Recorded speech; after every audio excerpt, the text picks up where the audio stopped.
दोस्तों, चैत्र नवरात्रि शुरू हो रही हैं और आपके लिए ये बहुत ही ज्यादा शुभ रहे, माता लक्ष्मी का आशीर्वाद आपके ऊपर बना रहे। तो आप अगर ये 9 वस्तुएं अपने घर में लेकर आते हैं या फिर इन 9 वस्तुओं में से कोई एक वस्तु आपके घर में आती है तो आपको बहुत ही अच्छे रिजल्ट्स मिलते हैं। माता लक्ष्मी की कृपा आपके ऊपर बनी रहती है। तो चलिए बात करते हैं उन 9 वस्तुओं के बारे में जो आप इन चैत्र की नवरात्रि में अपने घर में खरीद सकते हैं। तो सबसे पहले हम बात करेंगे प्रॉपर्टी की, यानी अगर आप बहुत लंबे समय से कोई प्रॉपर्टी खरीदना चाहते हैं और आप शुभ मुहूर्त की इंतजार कर रहे हैं, तो ऐसे में नवरात्रि में उस चीज को खरीदना बहुत ही ज्यादा लाभकारी रहता है। आप अपने लिए कोई प्रॉपर्टी चैत्र के नवरात्रों में खरीद सकते हैं।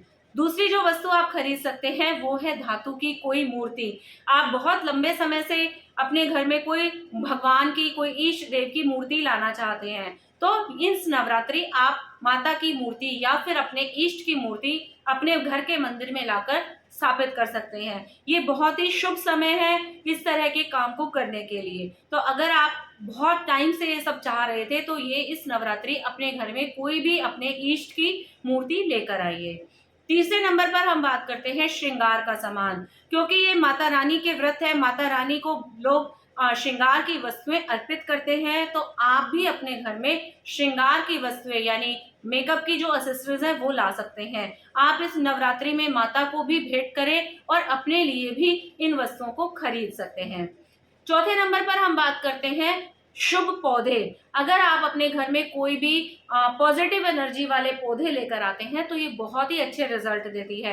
ये इसमें हो सकते हैं जैसे कि आप तुलसी का पौधा ला सकते हैं, केले का पौधा ला सकते हैं। ये आपके घर में पॉजिटिविटी लेकर आते हैं। तो नवरात्रि में आप अपने घर में इन पौधों को ला सकते हैं, इन पौधों को लगा सकते हैं, जिससे कि आपके घर में पॉजिटिव एनर्जी बनी रहे। पांचवें नंबर पर हम बात करते हैं कोई वाहन आप खरीदना चाहते हैं। तो इस समय नवरात्रि में अगर आप वाहन खरीदते हैं तो उसकी लाइफ बहुत लंबी रहती है, क्योंकि शुभ मुहूर्त में खरीदने के कारण उसके साथ बहुत ज्यादा समस्याएं नहीं रहती। छठे नंबर पर हम बात करते हैं वस्त्र या आभूषण। अगर आप अपने लिए कोई ज्वेलरी खरीदना चाहते हैं, कपड़े खरीदना चाहते हैं, तो ये समय बहुत ही ज्यादा शुभ रहता है।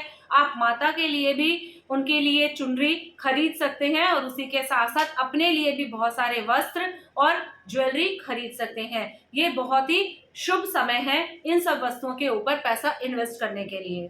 अगली जो वस्तु आप इस समय खरीद सकते हैं वो है मिट्टी का घरौंदा।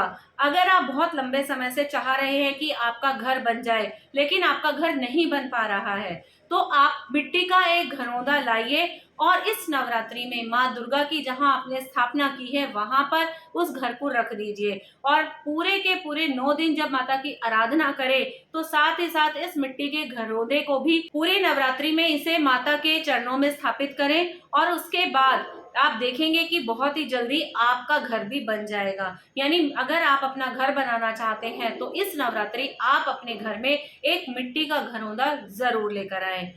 आठवें नंबर पर जो वस्तु आती है वो है ध्वज।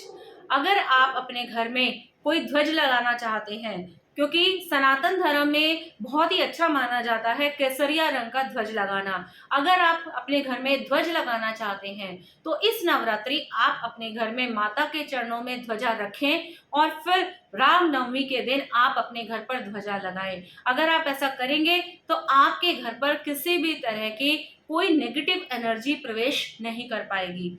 और लास्ट 9वें नंबर पर हमें लेकर आना चाहिए गाय का घी।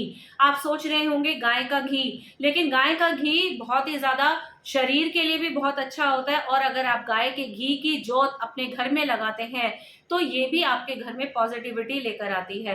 तो इसको खाने से आपका शरीर भी निरोग होता है और आप इससे जोत लगाने से आपके घर का वातावरण भी बहुत ज्यादा पॉजिटिव होता है।